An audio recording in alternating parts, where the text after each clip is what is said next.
And doing good.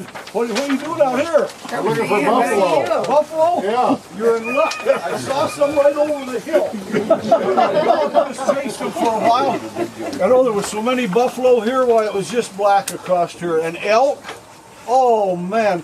No, we don't think about it, but the elk population was really, really high here. And that's why a lot of people come to this area because of the game. You know? I should probably introduce myself. My name is John Burr, but all my friends call me Uncle Johnny, so that's what I'd like you to call me if you don't mind. So Uncle Johnny is what I like. So let me tell you a little bit about my family. My family in 1860 left England, and they left England. We were Puritans, staunch Puritans, you know, and our women wore the white caps clear down tight and the long dresses, and we had a lot of trouble in England, and we was getting sick and tired of it. Our king and queen was taxing us to death. We had all kinds of problems there. Religion, that's what we wanted, to be able to believe in God and worship Him like we wanted to. And my great-great-great-grandfather decided that we're going to America. They'd heard about all the good land here, and in 1830 they got on a boat and landed in the Massachusetts area. I'll go forward a little ways because I want to talk mostly about Rapids here and my family. Let me put my long gun down here. I got to talk with my hands. We don't want to get shot anyway. But anyway, then 200 years later, 185 years to be exact, I was born in upstate New York. And I always was antsy. I like to be moving, I like to talk to people, I like to be gone, I like to be doing things, and my young life was that way all the time. I was on the move. Let's fast forward a little bit to a beautiful young lady named Elizabeth Snyder. This was down in Illinois. So I was down in Illinois then, and man, she was a looker, I want to tell you. And we were married, and we eventually had 5 children. That's where I met her anyway, but I was, like I said, I took her back up to Wisconsin. I wanted to go up to Wisconsin Falls. I always wanted to be up there. And I got up there and I wasn't too happy, but I stayed a little while. I worked in logging and being on the river and pushing the logs around. That was pretty dangerous. So some of the people got killed that worked with me. But I liked it there pretty well, but I wanted to move again, so I went to a place called Des Moines, Iowa. You ever heard of it? Yeah. Lots of people there. I didn't like that many. I like people a lot, but I can't be in crowds. I like to be out where I can walk. I like to hunt and fish, and I just love to do those kind of things. So I said, well, we're going to get out of Des Moines. So I've heard about a place up by Decorah that had really good farmland, and I loved that area because it was kind of hilly and a little bit like parts of England that I come from. And you know, we got up there to Decorah where I thought, man, I'll be happy this time and I'll be staying there. And guess who was up there? Well, there was Halversons and the Swansons and the Knutsons and the Olsons, and they all ate lots of lutefisk, and they all seemed to laugh alike. And man, I don't know whether I want to be around all these Norwegians. I was up there for a while, but I had problems up there. We had skunks underneath our porch, and I'm a hunter and trapper. I could get rid of them, but my wife, Elizabeth, no shooting him and no trapping him, you know, because she didn't want the smell in her house. So I didn't know what to do, so I was talking to some of my friends, and I said, hey, go over and talk to the Norwegians.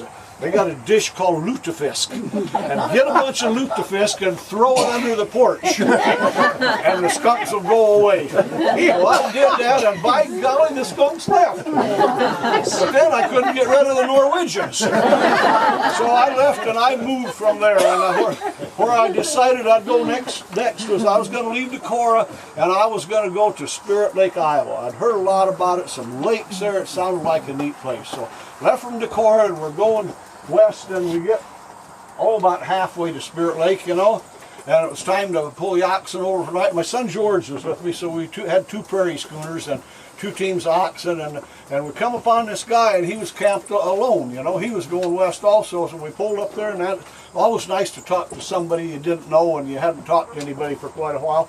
And his name was Mr. Hall. And we sat around the campfire. I love to do that anyway and talk. And he was telling me about a place named Sioux Rapids, Iowa. And all the elk and all the different animals here. And you know me, hunting and trapping. And boy, before the next morning, we talked it over with my wife, and I talked it over with my son George, and we're going with Mr. Hull to Sioux Rapids. So that's how we ended up in Sioux Rapids. And I was just real excited about Sioux Rapids, but you got to Sioux Rapids, and guess who was there? The Sorensons and the Halversons and the Olsons, and they all ate lots of lutefisk, and they all smiled just the same, you know. And so I was here in Sioux Rapids for a while, and I didn't know about whether I wanted to live in a town that's full of Norwegians, a stately Englishman like me, you know. So I gathered up the wife, and George went with me, and kids, and we're going to North Dakota this time. And we go up to North Dakota, and I'll tell you what, I finally found the spot that I wanted the Burr family to live in. And you know, we grew a crop up there in North Dakota like you wouldn't believe. We built a really nice sod house, and the oats and the corn, you know, it was about the 15th of August. And man, it looked good. This is the place we're going to stay. And I was so happy, and I loved my wife a little bit, and we just was so happy, you know. And you know what? Later on that afternoon, and I looked over to the west, and man, there was a really bad storm blew, and I could tell that it was brewing up. And I hollered to the wife, "Get the kids and stuff, get ready. It looks like we got a bad storm coming up." And the closer it got darkness toward us, the cloud closest to us, the more I could hear a noise. And I could listen to that noise, and it was louder and louder. And oh no, it was locusts of Bible proportions. And the locusts came, and I hollered to Elizabeth, "Get the kids, get them in the house, get in." And we got in the house. Then as the locusts come over, it was black. It turned it black like night, and they ate absolutely everything in its path. After we come out of the cabin, after the locusts had passed, the corn wasn't even, the stalks weren't even up. They had eaten everything. All the oats was gone. Everything green was gone. And I stood there. I had my wife, family, my son George and his family. I said, what am I going to do? I was heartbroken. I'd heard about the winters up there. I didn't know what to do. And then I thought of it. The Norwegians, Sioux Rapids, I'll go back. The Norwegians weren't quite as bad as I thought. So I loaded everything up, and we went back to Sioux Rapids for the second time. And you know what? That's where I stayed for 46 years until I died in 1913. Really a nice place. And I met so many very neat people. You know, I was a hunter and a trapper. I worked on the logs up there. I was a scout. I was a stagecoach driver. I was a soldier. I'll tell you about that in a little bit. I was a soldier in the Civil War. Soldier, and most of all, what I want you to remember, one thing, this is important, remember this, I was a Republican. 100% Republican. And you know, I just love, you know, you guys are somebody that I've met a lot of people here. I've got 24-hour reprieve from the grave, and I've met several people like you riding in this funny covered wagon, but it's kind of like the old days. But I think about this and think about how important it is to have our freedom that we have. I met so many neat friends in Sioux Rapids. Just a neat place. One of the friends I met, my best friend for a long time, his name was Abner Bell. You might have heard of him. He's founded this area. Him and the Weaver family was here first. His sister was Mrs. Weaver, that come with the Weaver family, and then there's another family came with him. But anyway, they had come here, and George and I got to be, we was best friends for 37 years, and that's really something, you know. We had a lot of flu epidemics go through here, and in 1895, Abner Bell had the flu really, really bad, and he was weak, and he'd got up in the night, and he fell against his hot stove, and he'd got burned really, really bad. And I come and I sat with my best friend for a long time, several weeks, and then he finally died. I lost my best friend. I remember George's wife and my daughter come and sit with his body all night long.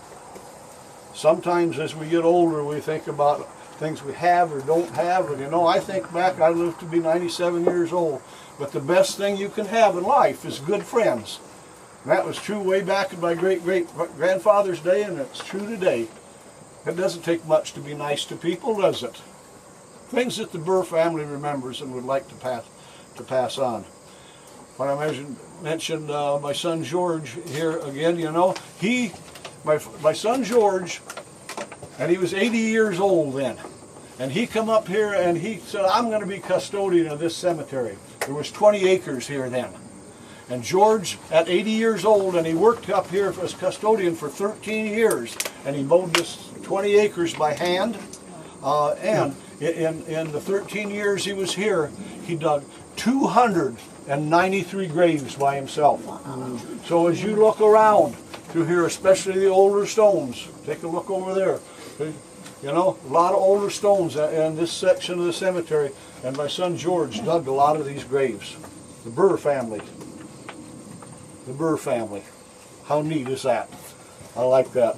When we take a look and see when we settled here, I'm going to go back to that. In 1869, I didn't really want a farm, but you know, you need the homestead and you need some place for your roots, you know. George was a farmer, but he homesteaded about where Lynn Grove is now, and I went up, they tell me there's a cement highway that goes east and west north of town here, and I up to Welch, where a lot of Welch lived up there in Douglas Township, Clay County. That's where I homesteaded, in that area. Pretty neat place to live, and I was glad to get to settle here. When you think about the Civil War in 1861, I went in and I signed up for 3 years. 3 years I was gone. Have I told you about how long I was gone and how many battles I was in? Have I told you that? No. I don't want it to be too full of myself, but I want you to know how dedicated Republican and how much I love the United States, because that's why we're united now, because the North won the Civil War. But I made every single march in 3 years that there was, and we marched from Wisconsin to Louisiana to Georgia to Mississippi and all through there. One time we come from Atlanta back to Illinois and then went back to Atlanta. And we marched for 3 years. I made every march, I made every skirmish. I say that right? Yeah. That's the way you guys pronounce it now? Yeah, yeah. Okay, good.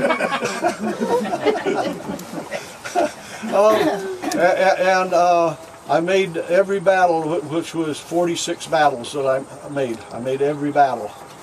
The Battle of Vicksburg was 24 days long. And we won, and we took control of the traffic on the Mississippi River.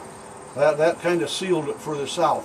But we lost a lot of my good friends in that battle. You think about how happy we were to win and finally have the fighting over with. And a lot of this fighting was hand to hand. And you looked in the eye of the person you were going to kill.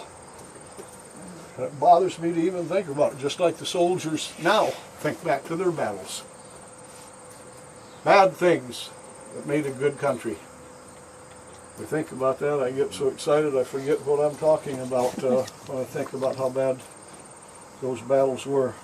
But anyway, you know, I like to dance a little bit, and around the campfires that night, boy, I was dancing, whoop-de-doing it up as everybody else, and they gave us the next day off. That was so cool. So we danced and partied and drank all night, and we really had a good time. The next day we got up and we got new issue. And they said, hey, we're marching out. We're going to go meet a man named Stonewall Jackson and his boys, and we marched for 12 hours in the pouring rain to meet Stonewall Jackson's men. The Civil War changed a lot of things for us, and that's why we are what we are today. I'm very proud that I did not believe, because of my religion, that one man should own another man. A lot of things we say. We sealed the Union and we got rid of slavery. A pretty important thing. When we partied that night, and when I lived here in Cedar Rapids for a whole year, we had a saying that one of my war hoops that I brought back from the Civil War, but it had to do with politics too, and I'd always holler, "Tippecanoe and Tyler too, hooray for the Union!" And then everybody would yell hooray for their Union with me. And I like that in every place I go, especially when I was dancing around the fire at night and different times that we were happy to be a Union again, and we were happy to live in a country that was free of a lot of oppression that we had. I'll tell you a little bit about Cedar Rapids and a little bit about the Indians. And Cedar Rapids, you know, I told you that it was the town between Fort Dodge and Sioux City. It was the only stop, and we were the county seat for a long, long time. And people that were going west would come to Fort Dodge on the train, because that's as far as it went then, and then they'd come covered wagon up here and then go to Sioux City. And we think, man, why would they do that? Well, I don't know, but it must have had something to do with the terrain down there, and there was a settlement here. And in 1867, we got a sawmill in down here, and that was really something. Down here, about a block east of the river, had the first sawmill. You know, there was one in Fort Dodge, of course, but you can see what a wonderful thing that was for this area. And 3 years later, in 1870, we got a flour mill, and that set a block east of where the bridge is now. So we was really progressing. We was really coming along. When we got that flour mill in and also stuff, the Indians would always come and they would camp there. And they'd set their teepees up across the river there, about a block next to the pasture. That was pasture then, and next to the trees there. And they would come and stay. One problem we always had with them, and we really had to watch our dogs, because the Indians loved dogs, and they would eat all your dogs, and you had to have them in with you at night and everything, because that was pretty easy picking for them. But we managed, and we got over a lot of that stuff. In 1870, you know where you got on the trolley here? In 1870, at that building there's a brick building there, and probably in the corner where you got on, that wasn't there then, but they built the Grand Central Hotel.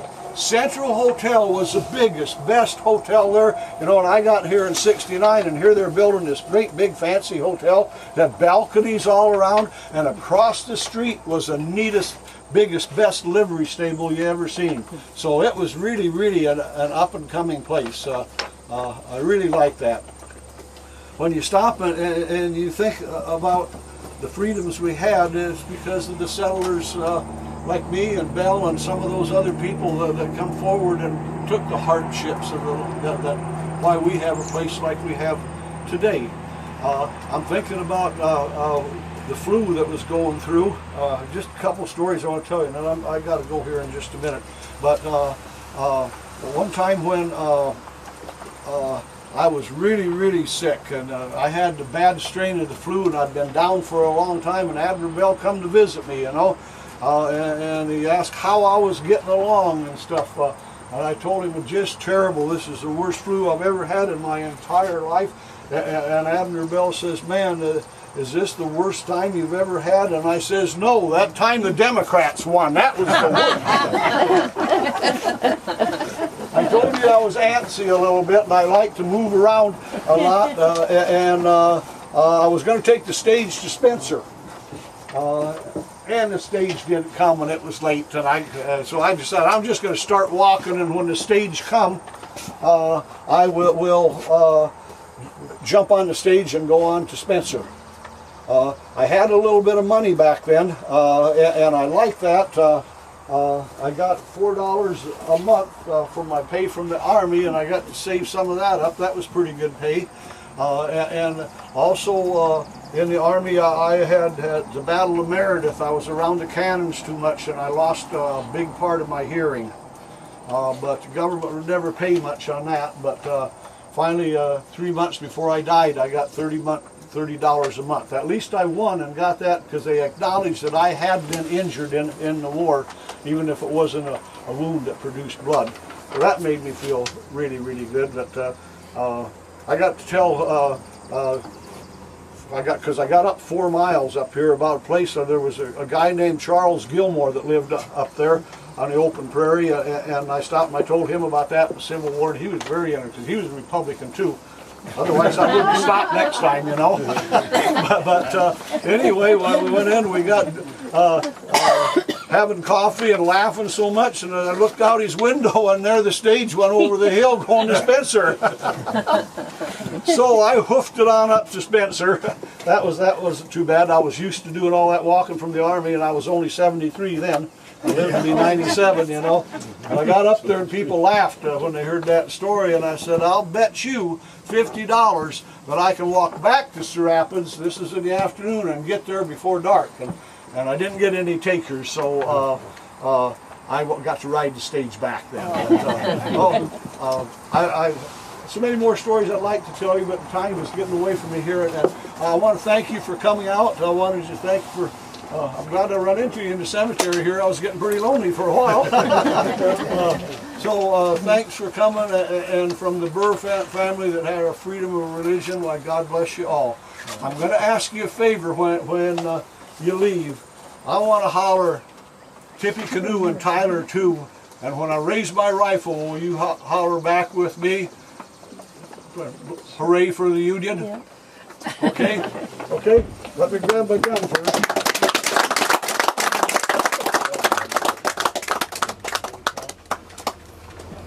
Okay, tell your horse giddy up. Thank you. Hey, Tippy Canoe and Tyler too. Hooray for the Union!